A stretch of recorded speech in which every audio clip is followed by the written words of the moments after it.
여보, 오늘은 말하지 말고 그냥 웃기만 해. 결혼 10년 만에 처음 따라간 남편의 회사 파티에서 그는 내게 입을 열지 말라고 했습니다. 하지만 그날 밤 말하지 말라던 그 사람이 무너질 줄은 아무도 몰랐습니다. 사연 시작 전 구독과 좋아요 버튼 눌러주세요. 오늘의 사연 지금 바로 시작합니다. 안녕하세요. 저는 올해 39살이 된 김서연이라고 합니다. 며칠 전 일이었습니다. 남편의 회사 송년 파티에 처음으로 동행하게 된 날 밤의 이야기입니다. 결혼한 지 10년이 되었습니다. 저는 결혼과 동시에 일을 그만뒀습니다. 남편은 제가 집에 있는 것을 원했습니다. 당신은 집에서 편하게 지내는 게 제일 잘 어울려. 그의 말은 다정했지만 제 선택권은 없었습니다. 결혼 전 저는 국제 동시통역사였습니다. 영어, 독일어, 프랑스어를 자유롭게 구사했습니다. 국제회의장을 누비며 일했고 제 이름으로 명함을 건넸습니다. 하지만 결혼 후 그 모든 것은 남편의 요구에 따라 숨겨졌습니다. 애들 낳고 키우면 바빠. 그때 일은 무슨 일이야. 남편은 제 경력을 대수롭지 않게 여겼습니다. 시댁에서도 마찬가지였습니다. 며느리가 밖에서 일하면 집안꼴이 말이 아니지. 시어머니의 말 한마디에 저는 집안에 갇혔습니다. 아이는 없었습니다. 남편은 아이를 원했지만 제 몸은 쉽게 임신되지 않았습니다. 병원을 다녔고 검사를 받았습니다. 의사는 스트레스가 원인일 수 있다고 했습니다. 하지만 남편은 그 말을 믿지 않았습니다. 노력이 부족한 거 아니야? 그의 말은 점점 날카로워졌습니다. 10년 동안 저는 말을 아꼈습니다. 남편의 눈치를 보며 살았습니다. 시댁 식구들 앞에서는 고개를 숙였습니다. 제 의견을 말하는 것은 사치였습니다. 여자가 말이 많으면 집안이 시끄러워. 시아버지의 말은 늘 그랬습니다. 그렇게 저는 점점 조용해졌습니다. 아침에 일어나면 남편의 식사를 준비했습니다. 시댁에 문안 전화를 드렸습니다. 집안 청소를 하고 빨래를 했습니다. 저녁이 되면 남편을 기다렸습니다. 남편은 늦게 들어오는 날이 많았습니다. 술 냄새를 풍기며 들어왔습니다. 저는 물 한 잔을 건네며 맞이했습니다. 오늘 고생했어요. 그 말 외에는 아무것도 하지 않았습니다. 가끔 남편은 제게 화를 냈습니다. 밥이 왜 이래? 간이 안 맞잖아. 집안 정리 좀 제대로 해. 회사에서 스트레스 받아 죽겠는데. 저는 그저 고개를 숙이고 사과했습니다. 죄송해요. 다음엔 더 잘할게요. 언제부턴가 거울을 보는 것이 두려워졌습니다. 거울 속 제 얼굴은 생기가 없었습니다. 눈빛은 흐릿했고 입가에는 미소가 사라졌습니다. 옛날 제 모습은 어디로 갔을까요? 친구들과도 연락이 끊겼습니다. 결혼 초기엔 가끔 만났습니다. 하지만 남편은 싫어했습니다. 집안일도 제대로 못하면서 밖에서 놀기만 하네. 그 말 한마디에 저는 친구들을 멀리했습니다. 핸드폰에 저장된 연락처는 점점 줄어들었습니다. 남편, 시댁 식구들, 그리고 몇몇 업체 번호뿐이었습니다. 제 세상은 그렇게 좁아졌습니다. 그러던 어느 날이었습니다. 남편이 퇴근 후 말했습니다. 이번 주 토요일에 회사 송년 파티가 있어. 저는 고개를 끄덕였습니다. 늘 그랬듯이 혼자 다녀오겠거니 했습니다. 하지만 남편의 다음 말은 달랐습니다. 이번엔 당신도 같이 가야 할 것 같아. 저는 놀라서 남편을 쳐다봤습니다. 10년 동안 단 한 번도 회사 행사에 동행한 적이 없었습니다. 왜요? 제가 조심스럽게 물었습니다. 남편은 한숨을 쉬었습니다. 이번 파티엔 중요한 바이어들이 와. 독일에서 오는 사람들인데 부부 동반이 기본이래. 저는 가슴이 두근거렸습니다. 10년 만에 처음으로 밖으로 나가는 자리였습니다. 하지만 남편의 다음 말에 그 설렘은 사라졌습니다. 여보, 그냥 웃기만 해. 말은 하지 마. 남편의 목소리는 단호했습니다. 당신이 무슨 말을 할지 몰라서 불안해. 그냥 내 옆에 조용히 앉아. 있기만 하면 돼. 저는 입술을 깨물었습니다. 알겠어요. 그렇게 대답할 수밖에 없었습니다. 토요일이 되었습니다. 남편은 제게 옷을 골라줬습니다. 검은색 원피스에 낮은 구두였습니다. 화장은 진하게 하지 말고 향수도 뿌리지 마. 저는 그의 지시대로 준비했습니다. 거울 앞에 선 제 모습은 낯설었습니다. 옛날에 저는 화려한 색을 좋아했습니다. 빨간 립스틱을 바르고 밝은 옷을 입었습니다. 하지만 지금의 저는 그림자처럼 조용했습니다. 차를 타고 호텔로 향했습니다. 남편은 운전하는 내내 주의사항을 말했습니다. 웃을 땐 크게 웃지 말고 누가 말 걸어도 간단히만 대답해. 특히 외국 사람들한테는 절대 먼저 말 걸지 마. 저는 고개만 끄덕였습니다. 10년 동안 익숙해진 침묵이었습니다. 호텔 연회장에 도착했습니다. 화려한 샹들리에 아래로 사람들이 모여 있었습니다. 남편은 제 손을 이끌고 안으로 들어갔습니다. 하지만 곧 제 손을 놓았습니다. 저기 구석 테이블에 앉아 있어. 내가 일 끝나면 데리러 올게. 남편은 저를 구석진 자리에 앉혀두고 사람들 사이로 사라졌습니다. 저는 조용히 앉아 있었습니다. 주변 사람들의 대화 소리가 들렸습니다. 웃음소리, 와인 잔 부딪히는 소리, 음악 소리가 섞였습니다. 그때 익숙한 언어가 들렸습니다. 독일어였습니다. 남편이 외국인들과 함께 다가왔습니다. 그 옆에는 젊은 여자 비서가 서 있었습니다. 비서는 통역을 맡은 듯 했습니다.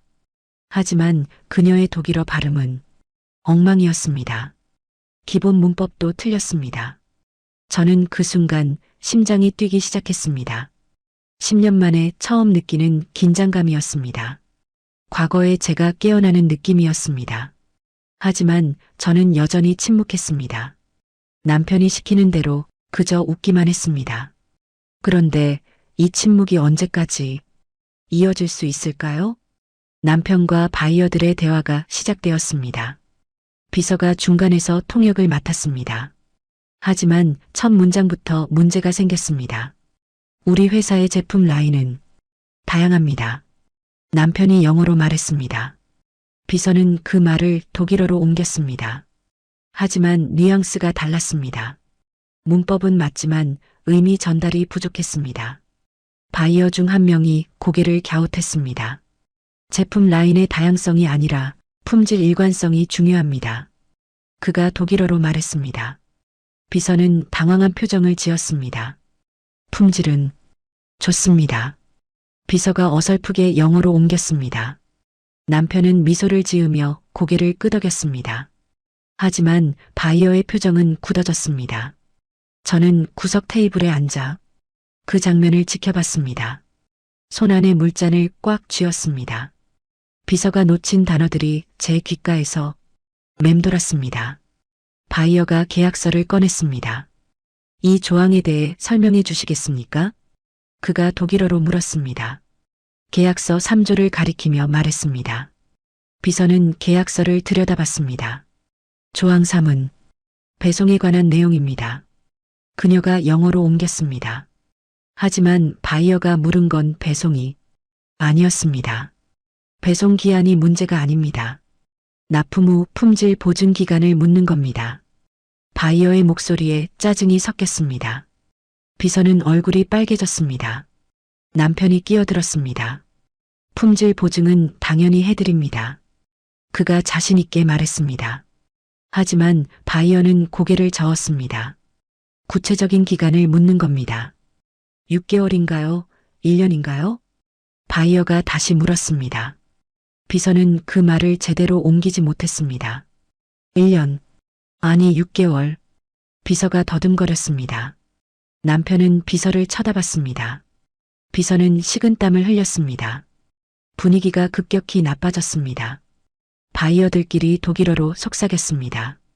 이 회사는 준비가 안 된 것 같은데 통역도 제대로 안 되고 계약 내용도 파악 못하고 있어. 그들의 대화가 제 귀에 들렸습니다. 남편의 얼굴은 점점 굳어졌습니다. 이마에 땀이 맺혔습니다. 비서는 손으로 계약서를 가리키며 무언가 설명하려 했지만 단어가 계속 꼬였습니다. 다른 테이블에 앉은 사람들도 이쪽을 쳐다보기 시작했습니다. 남편의 상사로 보이는 사람이 걱정스러운 눈빛을 보냈습니다. 회사의 중요한 계약이 무너지고 있었습니다. 저는 가슴이 답답했습니다. 손에 쥔 물잔의 물이 흔들렸습니다. 제 안에서 무언가가 끓어오르기 시작했습니다. 바이어가 자리에서 일어났습니다. 오늘은 이만하겠습니다. 계약은 다시 검토해야 할 것 같습니다. 그의 말투는 차갑고 단호했습니다. 남편이 황급히 손을 내밀었습니다. 잠깐만요. 오해가 있으신 것 같습니다. 하지만 그의 영혼은 떨리고 있었습니다. 바이어는 고개를 저으며 돌아섰습니다. 그 순간이었습니다. 저는 더 이상 참을 수 없었습니다. 10년 동안 눌러왔던 목소리가 올라오기 시작했습니다. 제 안에 잠들어 있던 통역사가 깨어났습니다. 심장이 빠르게 뛰었습니다. 손이 떨렸지만 머리는 맑았습니다. 저는 천천히 자리에서 일어났습니다. 의자가 바닥을 긁는 소리가 났습니다. 주변 사람들의 시선이 저에게 쏠렸습니다. 남편이 저를 쳐다봤습니다. 그의 눈에는 놀라움과 분노가 섞여 있었습니다. 뭐 하는 거야? 그가 낮은 목소리로 물었습니다. 하지만 저는 대답하지 않았습니다. 그 대신 바이어를 향해 걸어갔습니다. 10년 만에 처음으로 제 발걸음이 당당했습니다. 비서가 제 앞을 가로막았습니다. 부인, 지금 뭐 하시는 거예요?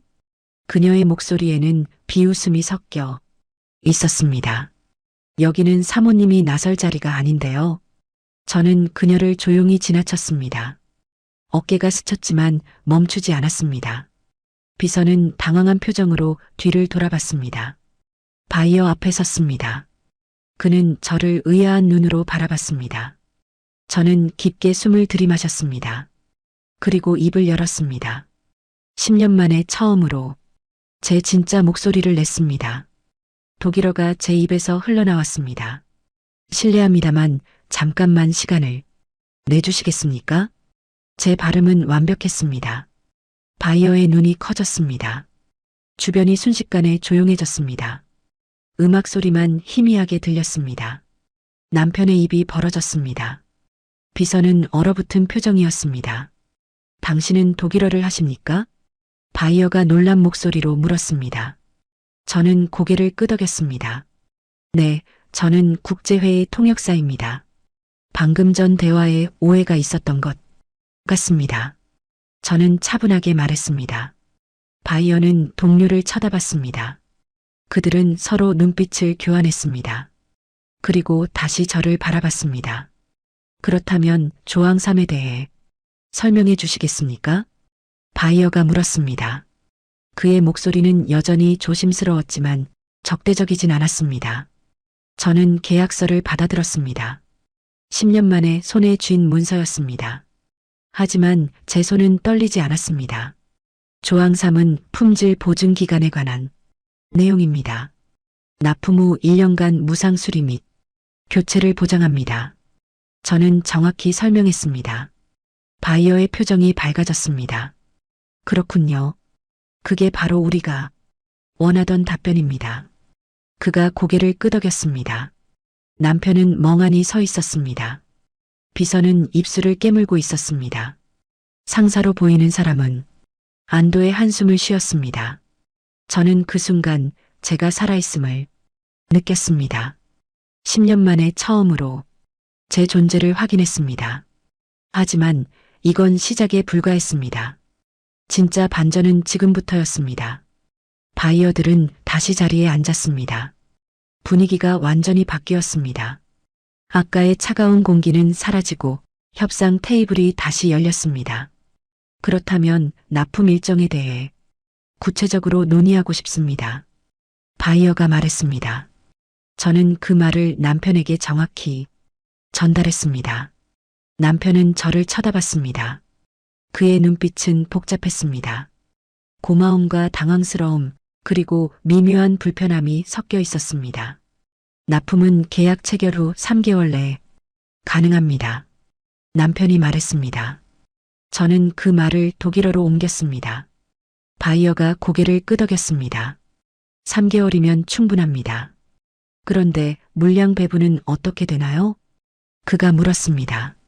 비서가 끼어들려 했습니다. 하지만 바이어는 저를 바라봤습니다. 부인께서 통역해 주시겠습니까? 그의 말에 비서의 얼굴이 일그러졌습니다. 저는 계속 통역했습니다. 계약서의 세부 조항들을 하나씩 짚어가며 설명했습니다. 남편과 바이어 사이의 대화가 매끄럽게 진행되었습니다. 1시간 정도 지났을까요? 바이어가 만족스러운 표정을 지었습니다. 좋습니다. 계약 진행하겠습니다. 그가 악수를 청했습니다. 남편은 환하게 웃으며 악수했습니다. 주변에서 박수 소리가 났습니다. 상사는 엄지손가락을 치켜 세웠습니다. 회사의 중요한 계약이 성사된 순간이었습니다. 하지만 비서의 표정은 굳어 있었습니다. 그녀는 저를 노려봤습니다. 눈빛에 적대감이 가득했습니다. 바이어들이 자리를 뜨자 남편이 제게 다가왔습니다. 고마워. 정말 놀랐어. 그가 어색하게 말했습니다. 당연한 일했을 뿐이에요. 저는 담담하게 대답했습니다. 남편은 무언가 더 말하려다가 입을 다물었습니다. 그때 비서가 다가왔습니다. 부장님, 축하드립니다. 그녀가 남편에게 말했습니다. 하지만 저는 쳐다보지도 않았습니다. 수고했어, 지민 씨. 남편이 비서에게 말했습니다. 비서는 억지로 미소를 지었습니다. 제가 부족해서 죄송합니다. 아니야, 괜찮아. 남편이 그녀의 어깨를 토닥였습니다. 그 순간 저는 이상한 느낌을 받았습니다. 남편과 비서 사이의 분위기가 묘하게 가까웠습니다. 파티가 끝나고 집으로 돌아왔습니다. 차 안은 침묵으로 가득했습니다. 남편은 운전하는 내내 말이 없었습니다. 저도 창밖만 바라봤습니다. 집에 도착했습니다. 현관문을 열고 들어서자마자 남편이 입을 열었습니다. 오늘 왜 그랬어? 저는 신발을 벗으며 대답했습니다. 계약이 무너지는 걸 막았을 뿐이에요. 남편은 한숨을 쉬었습니다. 그게 아니라 뭐요? 저는 남편을 똑바로 쳐다봤습니다. 10년 만에 처음으로 제 눈을 피하지 않았습니다. 남편은 당황한 표정을 지었습니다. 당신이 독일어를 할 줄 아는지 몰랐어. 그가 말했습니다. 말한 적 없으니까요. 당신이 물어본 적도 없었고요. 저는 차분하게 대답했습니다. 남편의 얼굴이 굳었습니다. 그래도 미리 말했어야지. 오늘 나 정말 창피했어. 그가 목소리를 높였습니다. 창피요? 계약 성사시켜 드렸는데요? 저는 반박했습니다. 남편은 입술을 깨물었습니다. 그게 문제가 아니잖아. 사람들 앞에서 나를 무안하게 만들었어. 마치 내가 무능한 사람처럼 보이게. 남편이 소리쳤습니다. 저는 웃음이 나왔습니다. 당신 체면이 계약보다 중요한가요? 제 목소리는 차가웠습니다. 남편은 대답하지 못했습니다. 그는 넥타이를 풀며 안방으로 들어갔습니다. 문이 쾅 닫혔습니다. 저는 거실에 혼자 남았습니다. 소파에 앉아 천장을 바라봤습니다. 오늘 일어난 일들이 머릿속을 스쳐 지나갔습니다. 10년 만에 처음으로 제 목소리를 냈습니다. 10년 만에 처음으로 제 능력을 드러냈습니다. 하지만 남편은 고맙다는 말 대신 창피했다고 했습니다. 제가 그를 도운 게 아니라 무안하게 만들었다고 했습니다. 그날 밤 저는 잠을 이룰 수 없었습니다. 남편은 안방에서 나오지 않았습니다. 저는 거실 소파에 누웠습니다. 새벽 4시쯤 되었을까요? 핸드폰에 문자가 왔습니다. 모르는 번호였습니다. 부장님 부인이시죠? 오늘 파티에서 뵈었습니다. 저는 회사 동료입니다. 한 가지 알려드리고 싶은 게 있어서요. 저는 문자를 읽으며 가슴이 철렁했습니다. 손가락이 떨렸지만 답장을 보냈습니다. 무슨 일이신가요? 잠시 후 답장이 왔습니다. 부장님과 비서 지민 씨 둘이 사귀는 거 아시나요? 세상이 무너지는 것 같았습니다. 숨이 막혔습니다. 하지만 동시에 모든 게 이해되었습니다. 남편이 왜 저를 집에 가두려 했는지, 왜 회사 행사에 데려가지 않았는지, 왜 오늘 제가 나서는 걸 싫어했는지, 모든 퍼즐이 맞춰지기 시작했습니다. 다음 날 아침이었습니다. 남편은 일찍 출근한다며 나갔습니다. 인사도 없이 문을 닫았습니다. 저는 남편의 서재로 갔습니다.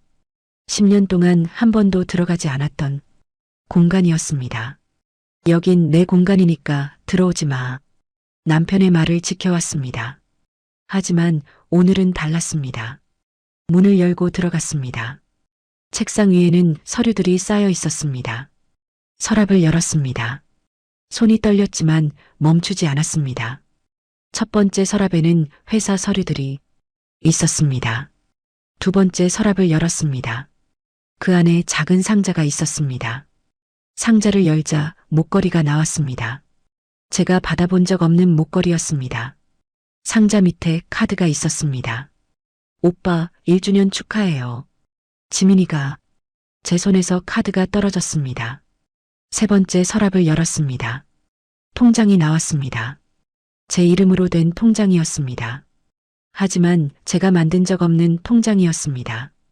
통장을 펼쳤습니다. 매달 300만 원씩 빠져나가고 있었습니다. 10개월 전부터 계속되었습니다. 총 3천만 원이 사라졌습니다. 제 명의를 도용해서 비서에게 돈을 보낸 겁니다. 손이 떨렸습니다. 분노가 치밀어 올랐습니다. 하지만 저는 침착하게 사진을 찍었습니다. 목걸이, 카드, 통장 모두 사진으로 남겼습니다. 그리고 마지막 서랍을 열었습니다. 거기엔 더 충격적인 게 있었습니다. 회사 기밀 서류들이었습니다. 횡령 증거였습니다. 남편이 회사 돈을 빼돌린 내역이 적혀 있었습니다. 비서와 공모한 흔적도 보였습니다. 저는 모든 서류를 사진으로 찍었습니다. 증거를 확보했습니다. 10년 동안 참았던 분노가 폭발할 준비를 했습니다. 하지만 지금은 아니었습니다. 저는 모든 것을 원래대로 돌려놓고 서재를 나왔습니다. 거실로 돌아와 소파에 앉았습니다. 핸드폰을 켜고 변호사를 검색했습니다. 10년 만에 처음으로 제 인생을 되찾을 준비를 했습니다. 그런데 바로 그때 현관문이 열렸습니다. 남편이 돌아왔습니다. 출근한 지 1시간도 안 됐는데 왜 돌아온 걸까요? 남편이 현관문을 열고 들어왔습니다. 예상치 못한 귀가였습니다. 저는 황급히 핸드폰 화면을 껐습니다. 심장이 빠르게 뛰었습니다. 왜 벌써 왔어요? 저는 최대한 평온하게 물었습니다. 남편은 신발을 벗으며 대답했습니다. 서류 하나 빠뜨려서. 그가 곧장 서재로 향했습니다. 저는 숨을 죽이고 지켜봤습니다. 혹시 제가 뒤진 흔적을 눈치챌까 두려웠습니다. 잠시 후 남편이 서류를 들고 나왔습니다. 나 점심때쯤 들어올게. 오늘 저녁은 회식이라 늦을 거야. 그가 말했습니다. 또 회식이에요? 저는 물었습니다. 남편은 짜증스러운 표정을 지었습니다. 회사 일인데 어쩌라고. 그가 다시 현관으로 향했습니다. 하지만 문을 나서기 직전 뒤돌아서서 말했습니다. 어제 일은 다시는 없었으면 좋겠어. 무슨 말이에요? 저는 반문했습니다. 남편은 한숨을 쉬었습니다. 회사 일에 끼어드는 거. 당신은 집에서 집안일이나 하면 돼. 알았지? 그의 목소리는 차갑고 단호했습니다. 저는 아무 말도 하지 않았습니다. 남편은 제 침묵을 동의로 받아들였는지 그대로 문을 닫고 나갔습니다. 문이 닫히는 소리가 유난히 크게 들렸습니다. 저는 그 자리에 멍하니 서 있었습니다. 10년 동안 이런 식이었습니다. 제 의견은 중요하지 않았습니다. 제 능력은 인정받지 못했습니다. 저는 그저 집안이라는 사람일 뿐이었습니다. 하지만 어제 저는 깨달았습니다. 제가 얼마나 많은 것을 포기하며 살아왔는지를요. 그리고 남편이 그 희생을 당연하게 여겨왔다는 것을요. 저는 다시 핸드폰을 켰습니다. 변호사 사무실 번호를 찾았습니다. 하지만 전화를 걸기 전에 먼저 확인해야 할 게 있었습니다. 집 등기부등본을 찾았습니다. 서랍 깊숙한 곳에 보관되어 있었습니다. 남편이 관리하던 서류였습니다. 등기부등본을 펼쳤습니다. 소유자 란을 확인했습니다. 그 순간 저는 숨이 멎을 뻔했습니다. 소유자는 제 이름이었습니다. 김서연. 이 집은 제 명의였습니다. 저는 잠시 혼란스러웠습니다. 결혼할 때 남편이 집을 마련했다고 들었습니다. 시댁에서도 아들이 집을 샀다고 자랑했습니다. 하지만 등기부를 자세히 보니 진실이 보였습니다. 이 집은 결혼 전 제 부모님이 제 이름으로 사주신 집이었습니다. 결혼하면서 남편에게 관리를 맡겼고 그는 마치 자기 집인 양 행세해왔던 겁니다. 10년 동안 저는 그 사실조차 잊고 살았습니다. 저는 등기부등본을 사진으로 찍었습니다. 그리고 부모님께 전화를 걸었습니다. 엄마, 나야. 목소리가 떨렸습니다. 서연아, 무슨 일이야? 목소리가 왜 그래? 어머니가 걱정스럽게 물으셨습니다. 엄마, 우리 집 4명에 맞지? 저는 조심스럽게 물었습니다. 어머니는 잠시 침묵하시더니 말씀하셨습니다. 그럼 결혼할 때 내 이름으로 해줬잖아. 내 사위가 관리한다길래 맡겼는데. 어머니의 목소리에 불안함이 섞였습니다. 무슨 일 있니? 어머니가 다시 물으셨습니다. 저는 대답을 망설였습니다. 아니에요, 엄마. 그냥 확인하려고. 나중에 다시 전화할게요. 저는 서둘러 전화를 끊었습니다. 어머니를 걱정시키고 싶지 않았습니다. 부모님께 민폐를 끼치고 싶지도 않았습니다. 이 문제는 제가 해결해야 했습니다. 오후가 되었습니다. 저는 변호사 사무실에 전화를 걸었습니다. 상담 예약을 잡았습니다. 내일 오전 10시였습니다. 저녁 7시가 되었습니다. 남편은 역시 들어오지 않았습니다. 회식이라고 했지만 정말 회식일까요? 저는 남편의 회사 번호를 찾았습니다. 대표 번호로 전화를 걸었습니다. 안녕하세요. 김 부장님 연결 부탁드립니다. 지금 퇴근하셨는데요. 직원이 대답했습니다. 회식 자리로 가셨나요? 제가 물었습니다. 회식이요? 오늘은 회식 없는데요. 직원의 대답에 저는 입을 다물었습니다. 아, 제가 잘못 알았나 보네요. 감사합니다. 전화를 끊었습니다. 남편은 거짓말을 했습니다. 회식이 아니라면 지금 어디서 누구와 있는 걸까요? 저는 남편의 위치 추적 앱을 켰습니다. 예전에 남편이 제 핸드폰에 깔아둔 앱이었습니다. 당신 안전을 위해서라는 명목이었지만 사실은 저를 감시하기 위해서였습니다. 하지만 그 앱은 상호 연동되어 있었습니다. 저도 남편의 위치를 볼 수 있었습니다. 단지 한 번도 확인해 본 적이 없었을 뿐입니다. 앱을 열었습니다. 남편의 위치가 표시되었습니다. 회사도 아니고 회식 장소로 갈 만한 음식점도 아니었습니다. 강남의 한 오피스텔이었습니다. 주소를 검색해 보니 신축 오피스텔 건물이었습니다. 저는 가슴이 답답했습니다. 하지만 동시에 확신이 들었습니다. 남편은 지금 비서와 함께 있을 겁니다. 그날 밤 남편은 11시가 넘어서 들어왔습니다. 술 냄새를 풍기며 비틀거렸습니다. 회식 어땠어요? 저는 담담하게 물었습니다. 힘들었어. 술 많이 마셨네. 남편이 대답했습니다. 거짓말이었습니다. 저는 물 한 잔을 건넸습니다. 남편은 물을 마시고 안방으로 들어갔습니다. 먼저 잘게. 그가 문을 닫았습니다. 저는 다시 거실 소파에 앉았습니다. 창밖을 바라보며 생각했습니다. 10년이라는 시간이 허무하게 느껴졌습니다. 하지만 동시에 다짐했습니다. 이제는 더 이상 당하지 않겠다고, 제 인생을 되찾겠다고. 다음 날 아침이었습니다. 남편은 일찍 출근했습니다. 저는 옷을 갈아입고 외출 준비를 했습니다. 10년 만에 제대로 된 외출이었습니다. 거울을 보며 화장을 했습니다. 밝은 립스틱을 발랐습니다.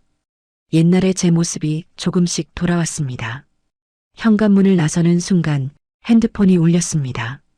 모르는 번호였습니다. 어제 문자를 보낸 그 번호였습니다. 여보세요? 제가 받았습니다. 부인, 저 어제 문자 보낸 사람입니다. 남자 목소리였습니다. 무슨 일이세요? 저는 물었습니다. 오늘 시간 되시면 만날 수 있을까요? 더 알려드릴 게 있어서요. 저는 잠시 망설였습니다. 하지만 곧 대답했습니다. 좋습니다. 어디서 만날까요? 약속 장소는 회사 근처 카페였습니다. 변호사 상담 전에 들를 수 있는 시간이었습니다. 저는 집을 나섰습니다. 10년 만에 처음으로 제 발걸음이 가벼웠습니다. 두렵기도 했지만 동시에 기대되었습니다. 진실을 마주할 준비가 되었습니다. 카페에 도착했습니다. 약속 시간보다 10분 일찍 도착했습니다. 창가 자리에 앉아 커피를 주문했습니다. 손이 떨렸지만 마음은 침착했습니다. 잠시 후 한 남자가 들어왔습니다. 30대 중반쯤 되어 보이는 남자였습니다. 그가 저를 알아보고 다가왔습니다. 부인이시죠? 네, 앉으세요. 저는 맞은편 자리를 가리켰습니다. 남자는 조심스럽게 앉았습니다. 제 소개를 먼저 하겠습니다. 저는 회사 격리부에서 일하는 최민수라고 합니다. 그가 명함을 건넸습니다. 저는 명함을 받아들었습니다. 연락 주셔서 감사합니다. 어떻게 제 번호를 아셨어요? 회사 비상 연락망에 있었습니다. 부장님 보호자 연락처로요. 그가 설명했습니다. 그래서 저한테 하실 말씀이? 저는 본론으로 들어갔습니다. 최민수 씨는 주변을 살피더니 조용히 말했습니다. 부장님과 지민 씨 이야기는 회사에서 다 압니다. 1년 넘게 사귀고 있어요. 제 예상대로였습니다. 하지만 직접 듣는 것은 달랐습니다. 가슴 한편이 저렸습니다. 그런데 그게 다가 아닙니다. 최민수 씨가 계속 말했습니다. 둘이 회사 돈을 빼돌리고 있어요. 증거가 있나요? 저는 차분하게 물었습니다. 최민수 씨는 고개를 끄덕였습니다. 저희 격리부에서 이상한 점들을 발견했습니다. 가공거래 내역, 허위 세금 계산서, 그리고 비자금 조성 흔적까지요. 그가 태블릿을 꺼내 보여주었습니다. 화면에는 회계장부가 떠 있었습니다. 붉은색으로 표시된 부분들이 보였습니다. 이 거래들은 실제로 존재하지 않는 회사들과의 거래입니다. 서류상으로만 존재하죠. 여기서 빠져나간 돈이 6천만 원 정도 됩니다. 저는 숨을 들이마셨습니다. 제 명의로 빠진 3천만 원보다 훨씬 큰 금액이었습니다. 지민 씨가 서류를 만들고 부장님이 결제하는 식입니다. 둘이 완벽하게 짜고 하는 거죠. 최민수 씨가 설명했습니다. 왜 저한테 이걸 알려주시는 건가요? 저는 물었습니다. 그는 잠시 망설이다가 대답했습니다. 제 동생이 비슷한 일을 당했습니다. 남편의 배신과 횡령으로요. 그때 아무도 동생을 도와주지 않았습니다. 그의 눈빛에 진심이 담겨 있었습니다. 그래서 이번엔 제가 먼저 알려드리고 싶었습니다. 부인께서 데뷔하실 수 있도록요. 감사합니다. 저는 진심으로 고마움을 표했습니다. 이 자료들 제게 보내주실 수 있나요? 물론입니다. 하지만 조심하셔야 합니다. 부장님이 눈치채면 증거를 없앨 수도 있으니까요. 최민수 씨가 말했습니다. 알겠습니다. 최대한 조심하겠습니다. 저는 고개를 끄덕였습니다. 그리고 하나 더 알려드릴 게 있습니다. 최민수 씨가 목소리를 낮췄습니다. 지민 씨가 임신했대요. 그 말에 저는 얼어붙었습니다. 임신이요? 제 목소리가 떨렸습니다. 네, 회사에서 소문났어요. 석 달쯤 됐다고 하더라고요. 지민 씨가 친한 동료한테 말했는데 그게 퍼진 겁니다. 세상이 무너지는 것 같았습니다. 10년 동안 아이를 갖지 못했던 저. 남편은 그 이유를 제게 돌렸습니다. 하지만 결국 남편은 다른 여자와 아이를 가졌습니다. 제가 문제가 아니었습니다. 남편이 문제였던 겁니다. 괜찮으세요? 최민수 씨가 걱정스럽게 물었습니다. 저는 고개를 들었습니다. 네, 괜찮습니다. 저는 억지로 미소를 지었습니다. 사실 괜찮지 않았지만 무너질 수는 없었습니다. 자료는 이메일로 보내드리겠습니다. 혹시 더 필요하신 거 있으면 연락 주세요. 최민수 씨가 말했습니다. 정말 감사합니다. 저는 다시 한번 인사했습니다. 그와 헤어진 후 저는 카페를 나왔습니다. 거리를 걸으며 생각했습니다. 남편은 저를 속였습니다. 1년 넘게 바람을 피웠습니다. 회사 돈을 빼돌렸습니다. 그리고 다른 여자를 임신시켰습니다. 10년 동안 저는 무엇을 했을까요? 남편을 믿고 집안일을 하고 눈치를 보며 살았습니다. 제 꿈과 경력을 포기했습니다. 하지만 이제는 다릅니다. 저는 더 이상 당하지 않을 겁니다. 변호사 사무실에 도착했습니다. 상담실로 안내받았습니다. 중년의 여성 변호사가 저를 맞이했습니다. 안녕하세요, 김서연 씨.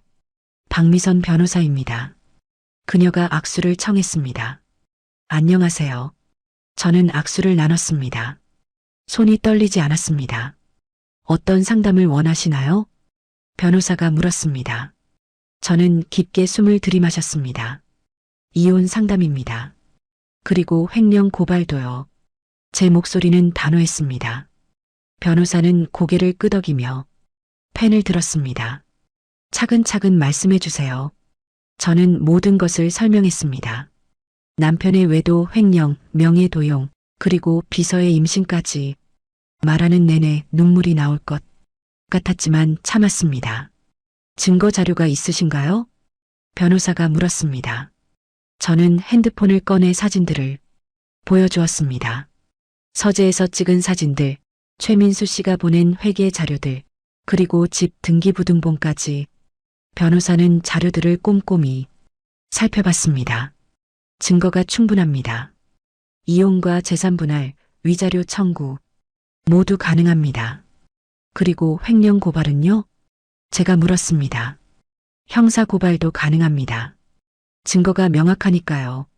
변호사가 대답했습니다. 언제부터 진행할 수 있나요? 저는 물었습니다. 변호사는 달력을 보며 말했습니다. 최대한 빨리 진행하겠습니다. 일주일 내로 소장을 준비하겠습니다. 그녀가 말했습니다. 저는 고개를 끄덕였습니다. 부탁드립니다. 10년간의 결혼 생활을 끝낼 준비가 되었습니다. 상담을 마치고 밖으로 나왔습니다. 햇살이 따뜻했습니다. 10년 만에 처음으로 미래가 밝게 느껴졌습니다. 하지만 이건 시작에 불과했습니다. 진짜 싸움은 지금부터였습니다. 집으로 돌아왔습니다. 남편은 아직 퇴근하지 않았습니다. 저는 거실에 앉아 생각을 정리했습니다. 변호사와의 상담 내용이 머릿속을 맴돌았습니다.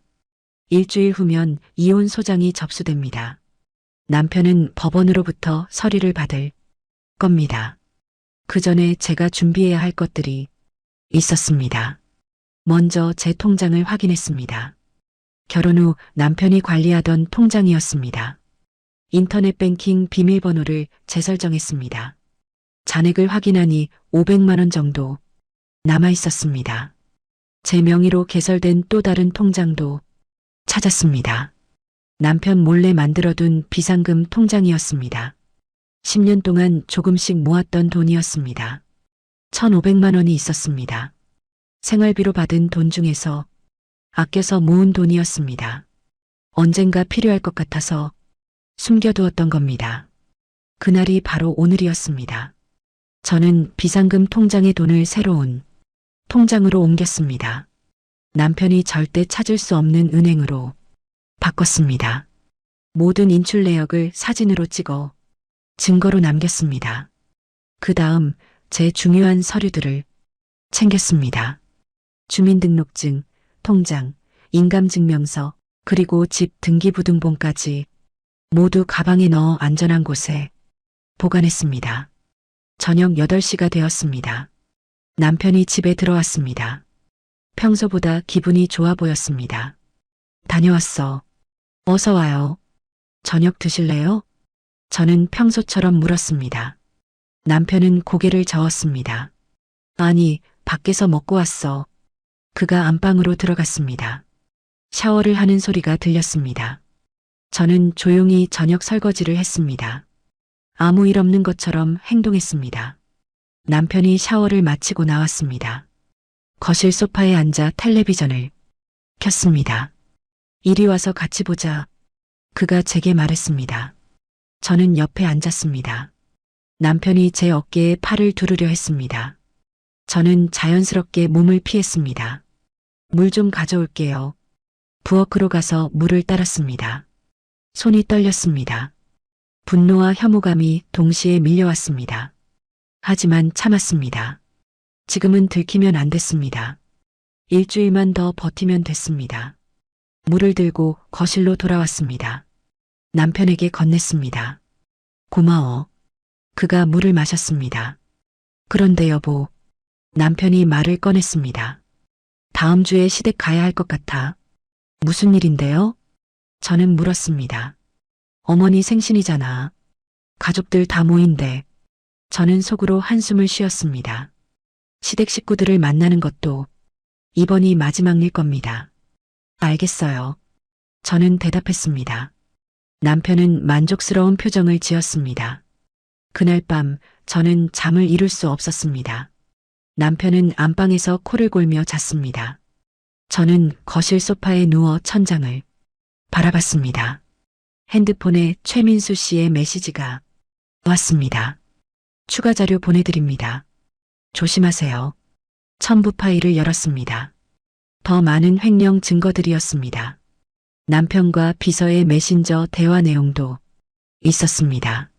대화 내용을 읽으며 가슴이 찢어지는 것 같았습니다. 오빠, 오늘 마누라 표정 봤어?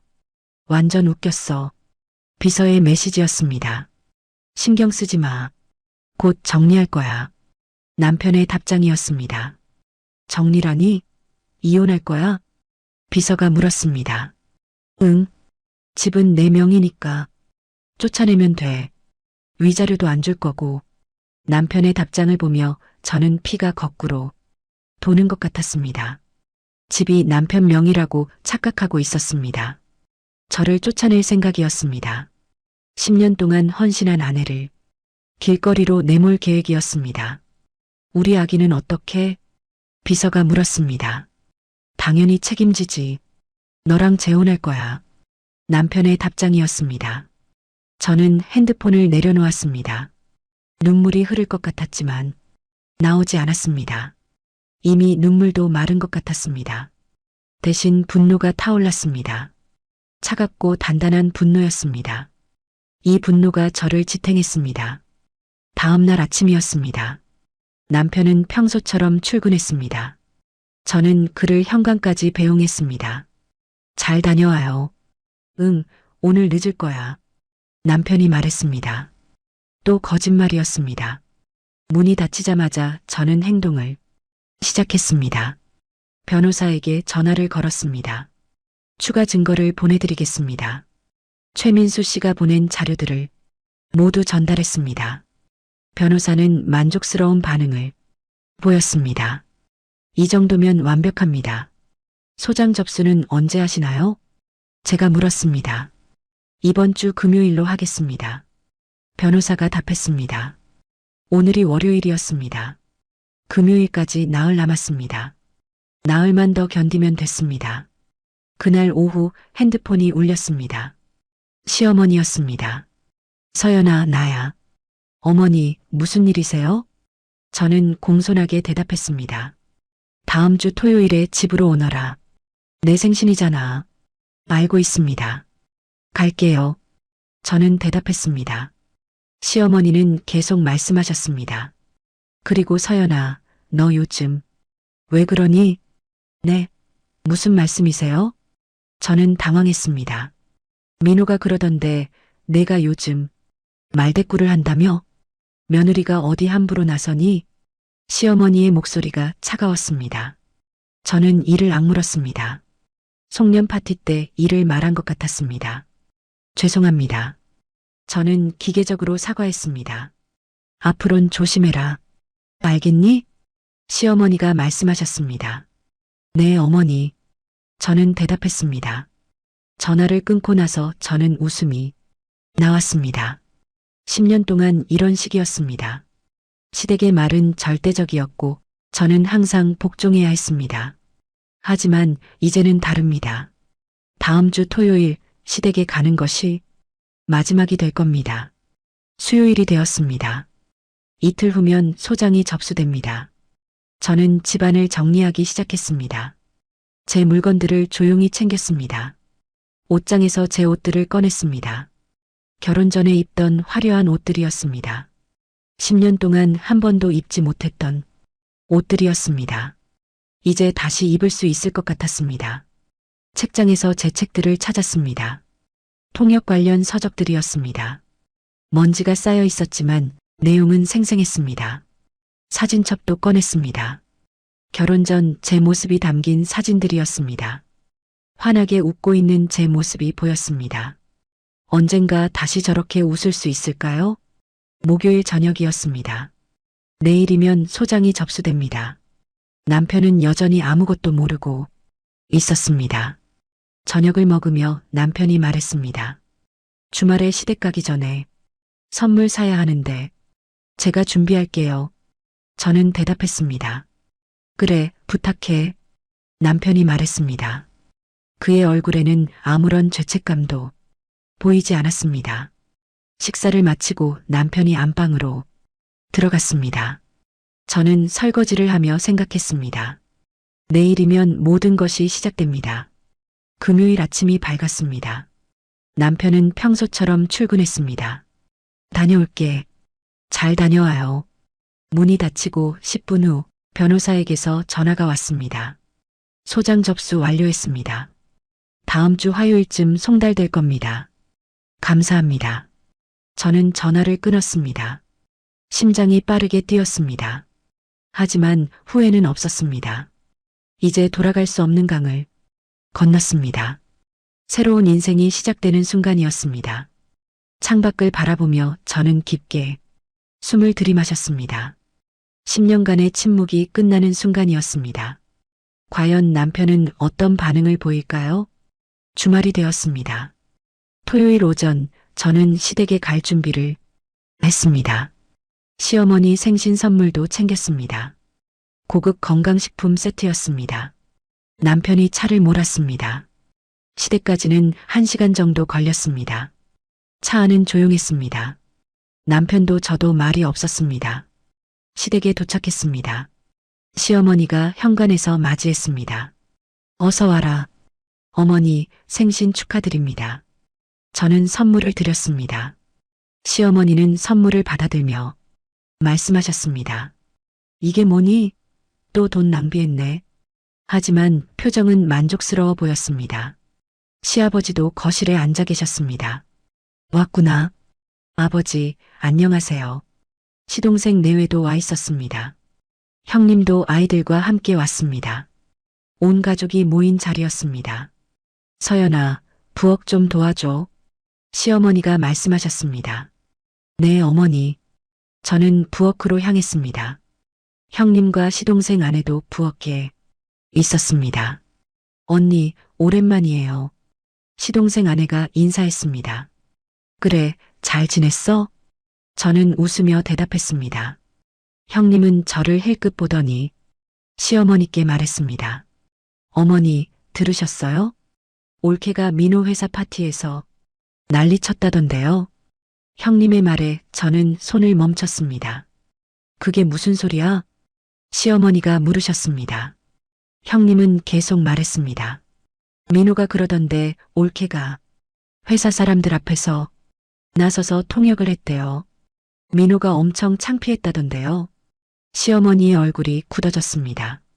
서연아, 그게 사실이니? 계약이 무너질 뻔해서 도운 거예요. 저는 조용히 대답했습니다. 도운 게 아니라 남편 망신 준 거지. 며느리가 어디서 나대니? 시어머니의 목소리가 높아졌습니다. 저는 아무 말도 하지 않았습니다. 예전 같았으면 사과했을 겁니다. 하지만 지금은 달랐습니다. 대답을 안 해? 시어머니가 다그쳤습니다. 저는 고개를 들어 시어머니를 바라봤습니다. 제가 도와서 계약이 성사됐습니다. 잘못한 게 없습니다. 제 목소리는 담담했습니다. 거실이 순식간에 조용해졌습니다. 시아버지가 부엌 쪽을 쳐다봤습니다. 남편도 놀란 표정이었습니다. 뭐, 지금 말대꾸하는 거야? 시어머니가 소리쳤습니다. 말대꾸가 아니라 사실을 말씀드린 겁니다. 형님이 끼어들었습니다. 옳게 어르신한테 그게 무슨 태도예요? 사실을 말하는 게 잘못인가요? 저는 반문했습니다. 남편이 부엌으로 들어왔습니다. 여보, 그만해. 그가 제 팔을 잡았습니다. 저는 팔을 뿌리쳤습니다. 손 떼요. 남편의 얼굴이 빨개졌습니다. 지금 뭐 하는 거야? 그가 낮은 목소리로 물었습니다. 제 팔을 놓으라는 거예요. 저는 또렷하게 말했습니다. 시아버지가 일어났습니다. 이게 무슨 꼴이야? 집안이 시끄럽게. 그가 화난 목소리로 말했습니다. 죄송합니다, 아버지. 남편이 고개를 숙였습니다. 하지만 저는 고개를 숙이지 않았습니다. 서연이 너 오늘 왜 그러니? 시아버지가 물으셨습니다. 달라진 게 없습니다. 원래 제 모습일 뿐입니다. 그 말에 시댁 식구들은 어안이 벙벙한 표정이었습니다. 10년 동안 본 적 없는 제 모습이었을 겁니다. 민호야, 내 마누라 교육 제대로 안 시켰구나. 시아버지가 남편에게 말씀하셨습니다. 남편은 저를 노려봤습니다. 눈빛에 분노가 가득했습니다. 미안합니다. 제가 잘 타일러 보겠습니다. 타일러요? 전 잘못한 게 없는데요. 저는 침착하게 말했습니다. 시어머니가 앞치마를 벗어던졌습니다. 오늘 밥 안 한다. 다들 나가. 그녀가 소리쳤습니다. 형님과 시동생 가족들은 황급히 짐을 챙겼습니다. 어머니, 진정하세요. 저희는 먼저 갈게요. 순식간에 집안이 텅 비었습니다. 시댁 식구들과 남편 그리고 저만 남았습니다. 서연아, 너 오늘 어쩌려고 그러는 거니? 시어머니가 차갑게 물으셨습니다. 어머니께 말씀드릴 게 있습니다. 저는 가방에서 서류를 꺼냈습니다. 이혼 소장 사본이었습니다. 이게 뭐야? 남편이 서류를 낚아챘습니다. 그는 서류를 펼쳐 읽기 시작했습니다. 얼굴이 점점 창백해졌습니다. 이혼 소장? 그의 목소리가 떨렸습니다. 네, 이혼하겠습니다. 저는 담담하게 말했습니다. 시어머니가 비명을 질렀습니다. 뭐? 이혼? 그리고 민호 씨를 횡령 혐의로 고발했습니다. 저는 계속 말했습니다. 횡령? 무슨 소리야? 시아버지가 물으셨습니다. 저는 또 다른 서류를 꺼냈습니다. 회사 돈 6천만 원을 빼돌렸습니다. 비서 박지민 씨와 공모해서요. 제 말에 시댁은 발칵 뒤집혔습니다. 이 미친년이. 남편이 소리쳤습니다. 하지만 저는 물러서지 않았습니다. 그리고 박지민 씨가 임신했습니다. 민호 씨 아이를요. 그 말에 시어머니가 주저앉았습니다. 거짓말이지? 그렇지? 시어머니가 남편을 쳐다봤습니다. 남편은 대답하지 못했습니다. 대답해. 사실이야? 시아버지가 호통쳤습니다. 남편은 고개를 떨궜습니다. 아버지, 그게 남편의 목소리가 떨렸습니다. 침묵이 답이었습니다. 이 자식이. 시아버지가 남편의 뺨을 때렸습니다. 남편은 비틀거렸습니다. 어머니, 아버지, 저는 이제 가보겠습니다. 저는 가방을 들었습니다. 서연아, 잠깐만. 시어머니가 저를 불렀습니다. 하지만 저는 돌아보지 않았습니다. 현관문을 열고 나왔습니다. 뒤에서 고함 소리가 들렸습니다. 하지만 저는 멈추지 않았습니다. 택시를 불러 집으로 향했습니다. 차창 밖 풍경이 빠르게 지나갔습니다. 가슴이 두근거렸지만 후회는 없었습니다. 이제 정말 끝이었습니다. 10년간의 결혼 생활이 막을 내렸습니다. 하지만 진짜 싸움은 이제부터였습니다. 집에 도착했습니다. 텅 빈 집은 조용했습니다.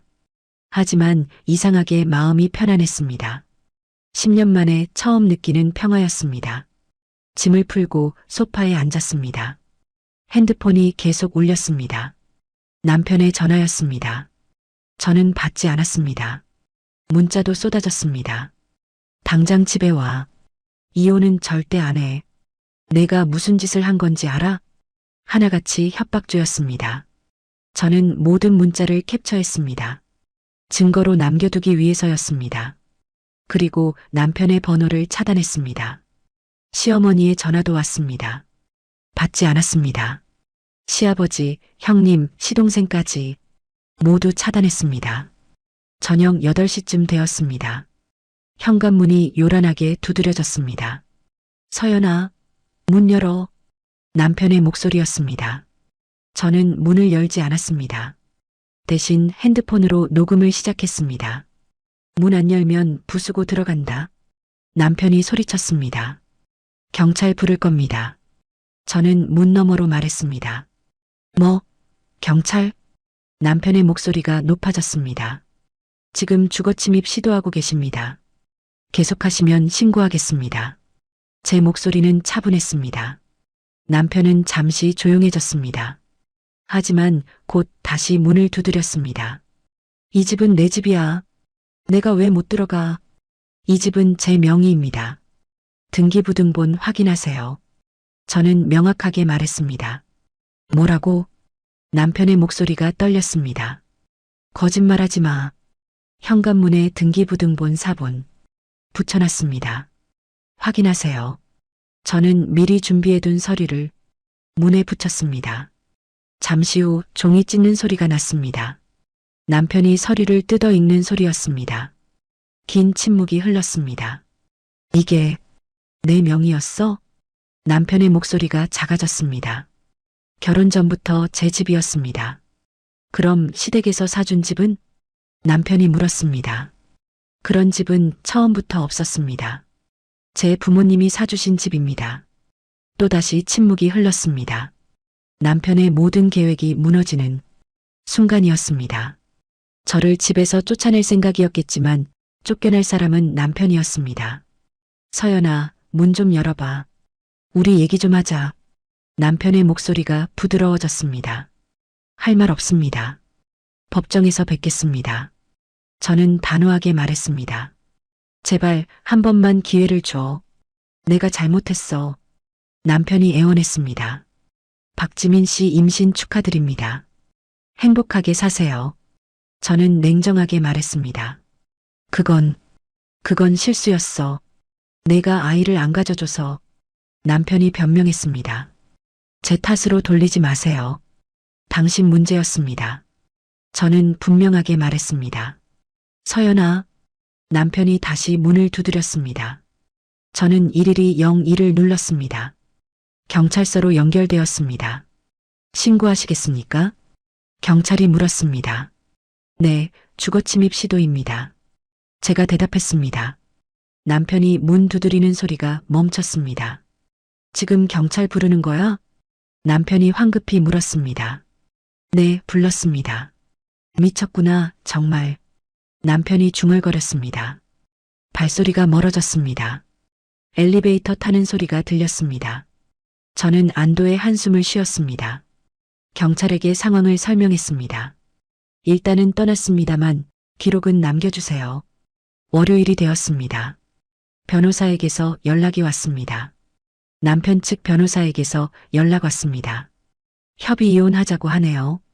조건은요? 저는 물었습니다.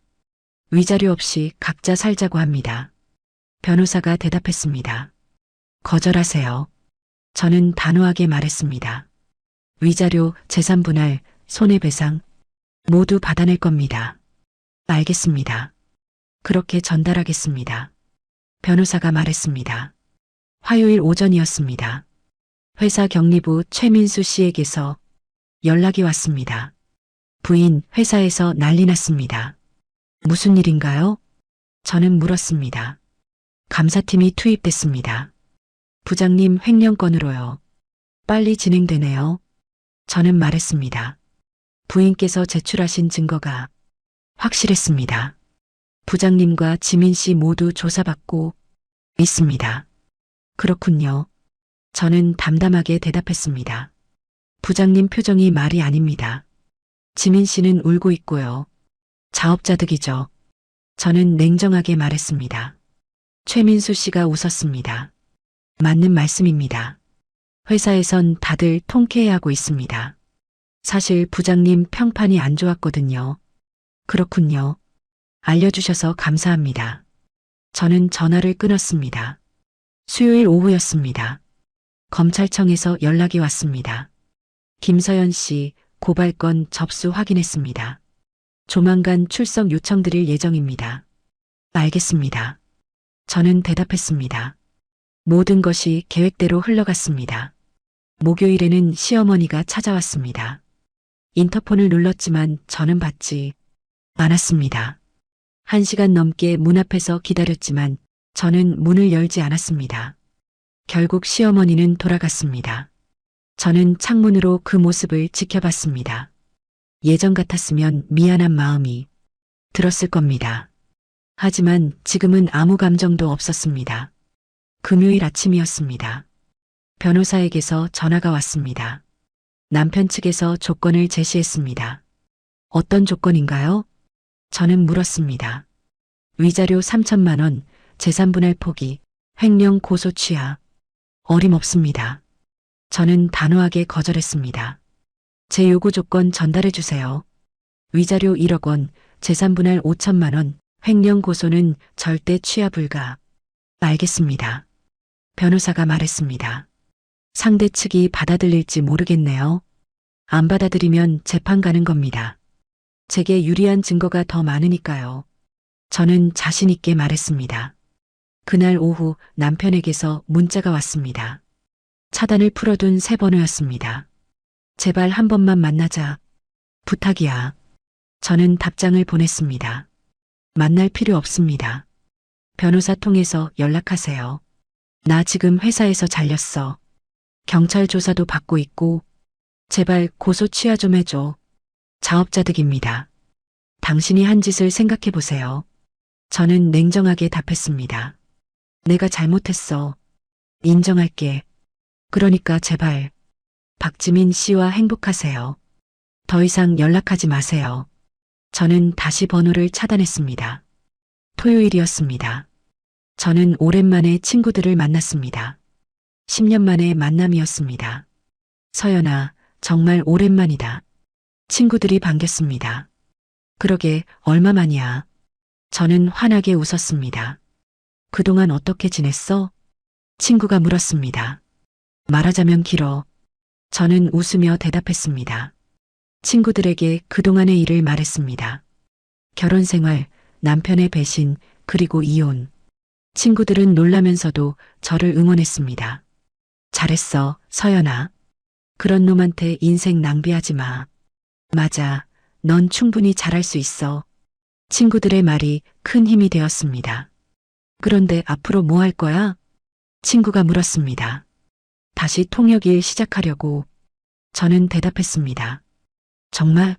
할 수 있겠어? 당연하지. 10년 쉬었지만 실력은 여전해. 저는 자신 있게 말했습니다. 그날 저녁 집으로 돌아왔습니다. 혼자 있는 집은 더 이상 외롭지 않았습니다. 오히려 자유로웠습니다. 소파에 앉아 통역 자격증을 꺼냈습니다. 10년 전 제 이름이 적혀 있었습니다. 이제 다시 이 이름으로 일하게 될 겁니다. 노트북을 켜고 이력서를 작성했습니다. 10년의 공백이 있었지만 그 전의 경력은 화려했습니다. 충분히 다시 시작할 수 있었습니다. 여러 통역 에이전시에 이력서를 보냈습니다. 다음 주부터 면접을 보기로 했습니다. 창밖을 바라보며 생각했습니다. 10년은 길었지만 인생은 아직 남아 있었습니다. 다시 시작할 수 있었습니다. 핸드폰이 울렸습니다. 변호사였습니다. 남편 측에서 조건 수락했습니다.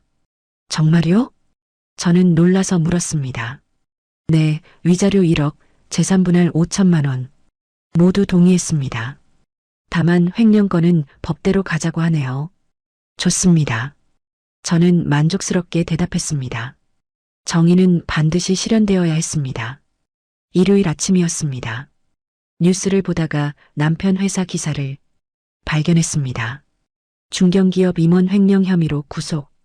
기사를 읽으니 남편이 구속됐다고 나와 있었습니다. 비서 박지민 씨도 함께 구속됐습니다. 6천만 원 횡령 혐의였습니다. 저는 커피를 마시며 기사를 읽었습니다. 복잡한 감정이 들었습니다. 한때 사랑했던 사람이었습니다. 하지만 지금은 남이었습니다. 핸드폰이 울렸습니다. 시어머니였습니다. 이번엔 받았습니다. 여보세요. 서연아, 나야. 시어머니의 목소리가 떨렸습니다. 무슨 일이세요? 저는 담담하게 물었습니다. 민호가 구속됐어. 제발 고소 취하 좀 해줘. 안 됩니다. 저는 단호하게 거절했습니다. 서연아, 제발. 시어머니가 울먹였습니다. 10년 동안 저를 어떻게 대하셨는지 기억하세요? 이제 와서 부탁하시는 건 우습습니다. 내가 잘못했어. 제발 한 번만. 어머니, 이제 남남입니다. 다시는 연락하지 마세요. 저는 전화를 끊었습니다. 그리고 번호를 완전히 차단했습니다. 과거와의 연결고리를 끊는 순간이었습니다. 한 달이 지났습니다. 이혼 조정이 성립되었습니다. 법원에서 최종 서류에 도장을 찍었습니다. 10년간의 결혼 생활이 공식적으로 끝났습니다.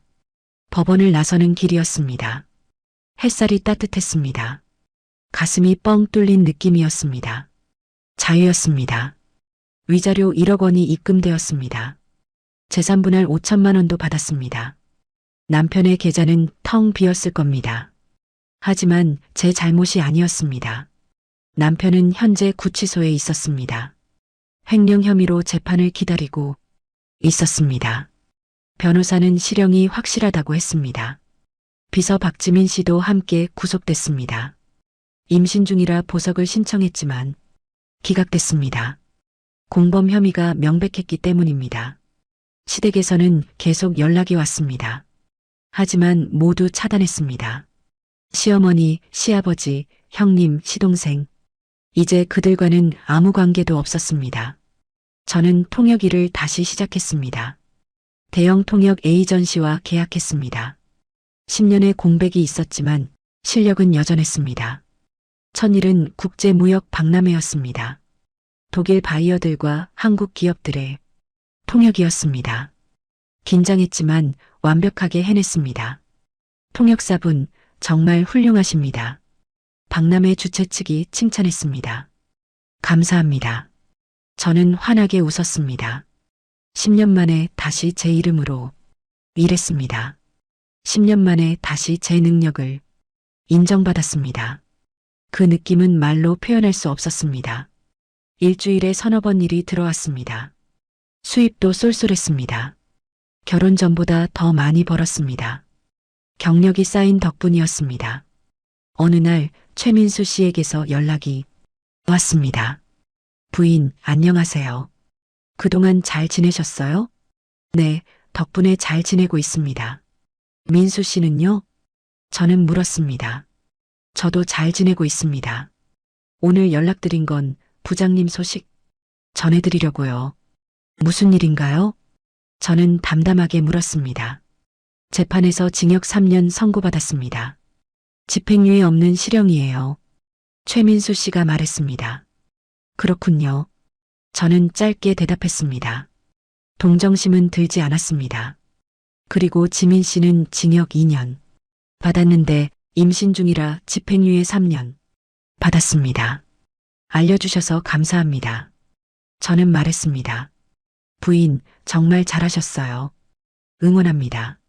고맙습니다. 저는 진심으로 감사했습니다. 최민수 씨가 없었다면 증거를 확보하기 어려웠을 겁니다. 전화를 끊고 창밖을 바라봤습니다. 남편은 3년 동안 감옥에 있을 겁니다. 출소해도 전과자 신세였습니다. 취직도 어려울 겁니다. 비서는 아이를 낳고 홀로 키워야 할 겁니다. 남편은 감옥에 있고 도와줄 사람도 없을 겁니다. 그건 역시 자업자득이었습니다. 2달이 지났습니다. 저는 프리랜서 통역사로 자리를 잡았습니다. 평판이 좋아 일이 계속 들어왔습니다. 어느 날 국제학술대회 통역 제안을 받았습니다. 유럽 의학 전문가들이 참석하는 대규모 행사였습니다. 일주일간 진행되는 큰 프로젝트였습니다. 수락하겠습니다. 저는 주저없이 대답했습니다. 이제는 어떤 일도 자신 있었습니다. 학술대회는 성공적이었습니다. 전문 용어가 많았지만 완벽하게 소화했습니다. 주최 측과 참가자들 모두 만족했습니다. 김서연 통역사님 다음에도 꼭 함께하고 싶습니다. 학회 관계자가 말했습니다. 영광입니다. 저는 명함을 건넸습니다. 제 이름이 박힌 명함이었습니다. 10년 만에 다시 만든 명함이었습니다. 그날 저녁 호텔방에서 혼자 샴페인을 마셨습니다. 스스로를 축하하는 자리였습니다. 10년 만에 다시 찾은 제 인생을 축하했습니다. 석 달째 되던 날이었습니다. 어머니에게서 전화가 왔습니다. 서연아, 잘 지내니? 네, 엄마. 잘 지내요. 저는 밝게 대답했습니다. 목소리가 많이 밝아졌구나. 엄마가 얼마나 걱정했는지 아니? 걱정 끼쳐드려서 죄송해요. 저는 미안한 마음을 전했습니다. 아니야, 내가 행복하니까 다행이야. 엄마, 이번 주말에 뵐게요. 맛있는 거 사들고 갈게요. 저는 약속했습니다. 그래, 기다릴게. 어머니의 목소리가 따뜻했습니다. 주말에 부모님 댁을 방문했습니다. 10년 만에 제대로 된 방문이었습니다. 결혼 후엔 명절에만 잠깐 들렀습니다. 어서 와라. 아버지가 반겼습니다. 아빠, 잘 지내셨어요? 부모님과 함께 식사를 했습니다. 어머니가 제 좋아하는 음식을 준비해 주셨습니다. 오랜만에 느끼는 따뜻함이었습니다. 서연아, 앞으로 계획은 어떻게 되니? 아버지가 물으셨습니다. 통역 일 계속할 거예요. 지금 일이 잘 되고 있어요. 저는 대답했습니다. 그래, 내가 좋아하는 일하는 게 제일 중요하지. 아버지가 웃으셨습니다. 그리고 곧 사무실도 하나 얻을 생각이에요. 프리랜서로만 있기보다 제대로 사업을 시작하려고요. 좋은 생각이구나. 자금은 괜찮니? 어머니가 걱정스럽게 물으셨습니다. 네, 위자료랑 재산분할 받은 거 있잖아요. 그걸로 충분해요. 저는 웃으며 대답했습니다. 부모님은 안도하시는 표정이었습니다. 10년 동안 딸이 힘들게 사는 걸 지켜보셨을 겁니다. 하지만 이제는 다릅니다. 집으로 돌아오는 길이었습니다. 지하철을 타고 창밖을 바라봤습니다. 서울의 야경이 아름다웠습니다. 문득 1년 전이 떠올랐습니다. 이맘때쯤 저는 집에 갇혀 있었습니다. 남편 눈치를 보며 살았습니다. 제 꿈도 목소리도 없었습니다. 하지만 지금은 달랐습니다. 제 이름으로 일하고 있었습니다. 제 목소리로 말하고 있었습니다. 제 인생을 살고 있었습니다. 그때 핸드폰이 울렸습니다. 모르는 번호였습니다. 받지 않으려다가 받았습니다. 여보세요? 서연 씨, 저 박미선 변호사입니다. 변호사님, 무슨 일이세요? 저는 물었습니다. 전 남편 측에서 연락 왔습니다. 면회 신청이요. 변호사가 말했습니다. 거절하겠습니다. 저는 즉시 대답했습니다. 만날 이유가 없습니다. 알겠습니다. 그렇게 전달하겠습니다. 변호사가 말했습니다. 전화를 끊고 생각했습니다. 남편은 지금 무슨 생각을 하고 있을까요? 후회하고 있을까요? 하지만 그건 중요하지 않았습니다. 남편의 감정은 더 이상 제 관심사가 아니었습니다. 저는 앞만 보고 갈 겁니다.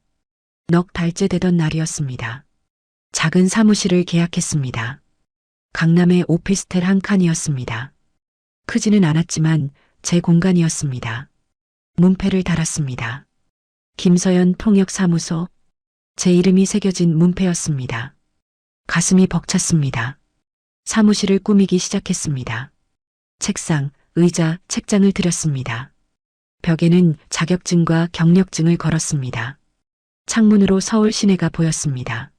높은 빌딩들이 즐비했습니다. 저도 이제 이 도시에서 당당히 일하는 사람이었습니다.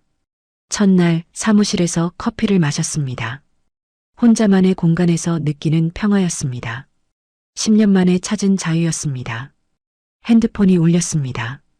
새로운 통역 의뢰였습니다. 네, 김서연 통역 사무소입니다. 제 목소리는 자신감으로 가득했습니다. 일은 계속 들어왔습니다. 평판이 좋아 추천도 많았습니다. 한 달 수입이 1,000만 원을 넘었습니다. 결혼 전보다 훨씬 많았습니다. 저는 이제 성공한 통역사였습니다. 그리고 자유로운 여자였습니다.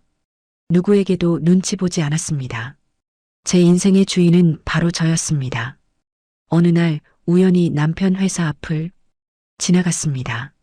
익숙한 건물이었습니다. 하지만 이제는 남의 회사였습니다. 건물을 바라보며 생각했습니다.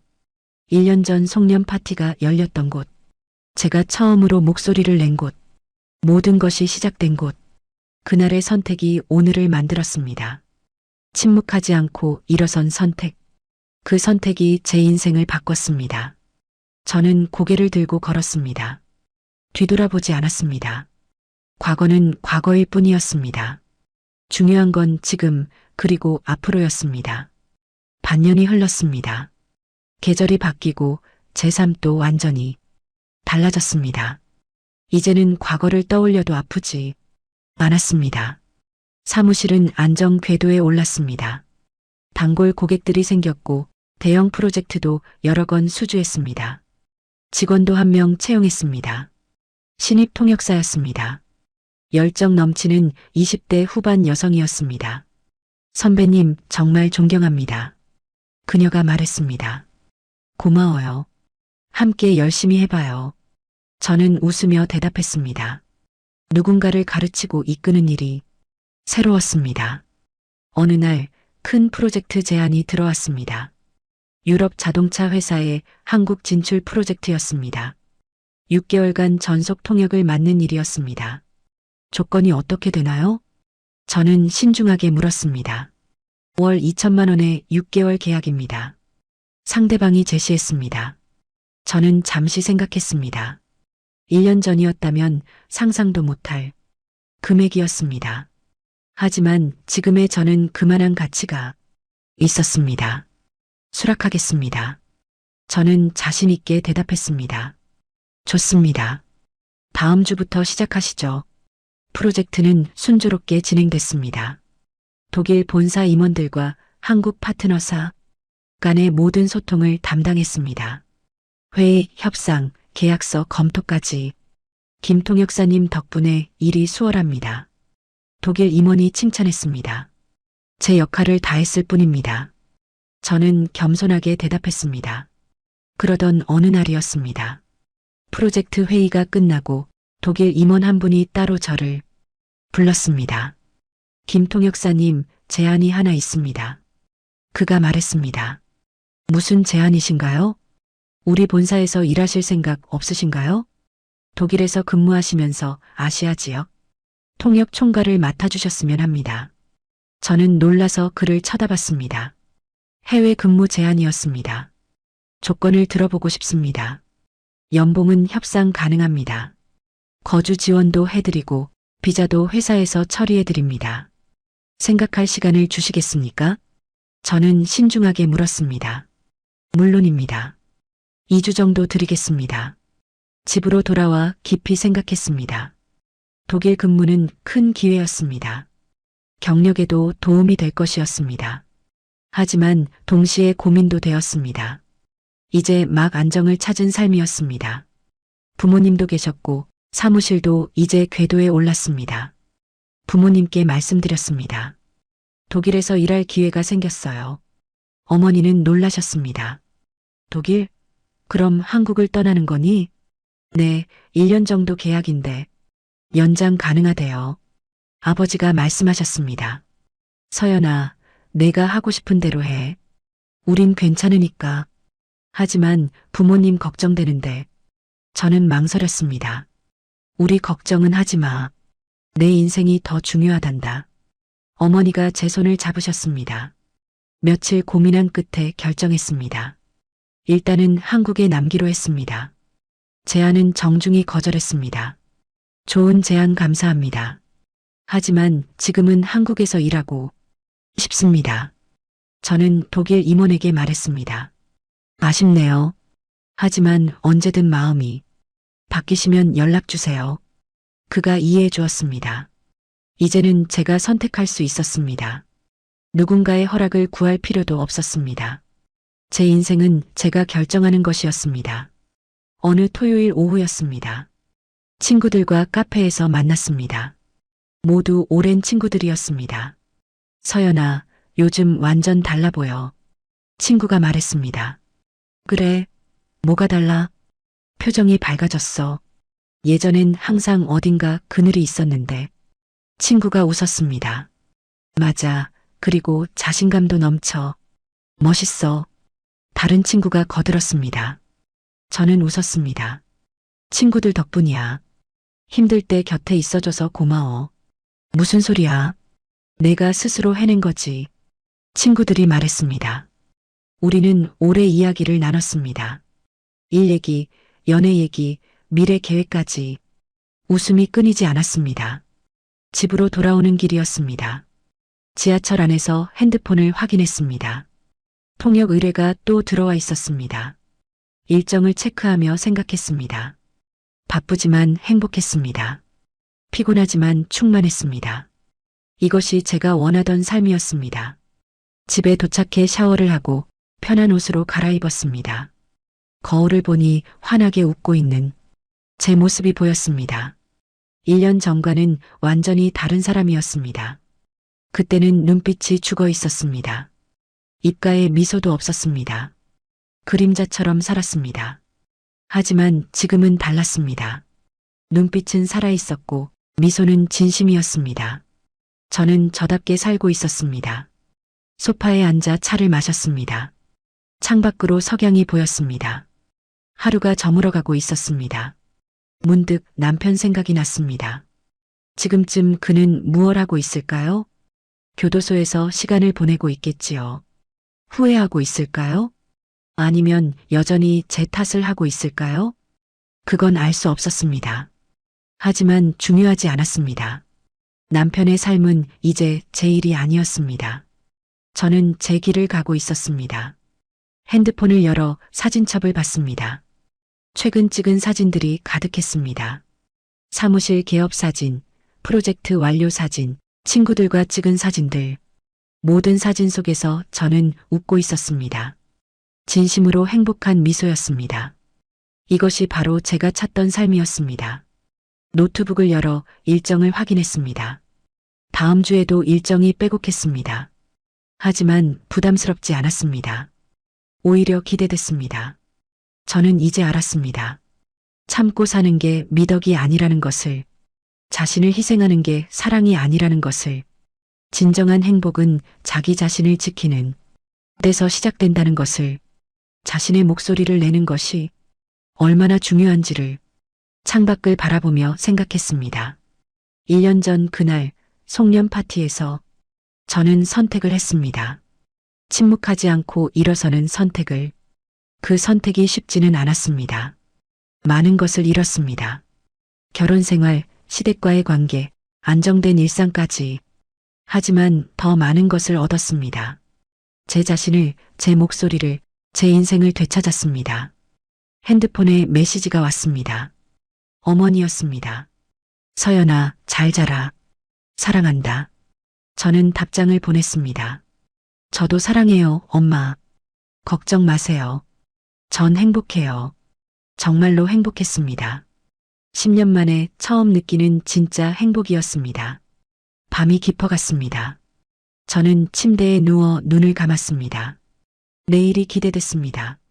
새로운 하루, 새로운 기회, 새로운 가능성이 기다리고 있었습니다.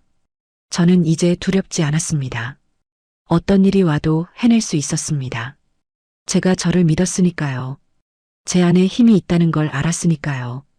잠들기 전 마지막으로 생각했습니다. 혹시 이 이야기를 듣는 누군가가 있다면 저는 그들에게 말하고 싶었습니다. 참고 사는 게 미덕이던 시대는 끝났습니다. 자신을 희생하며 사는 게 사랑이 아닙니다.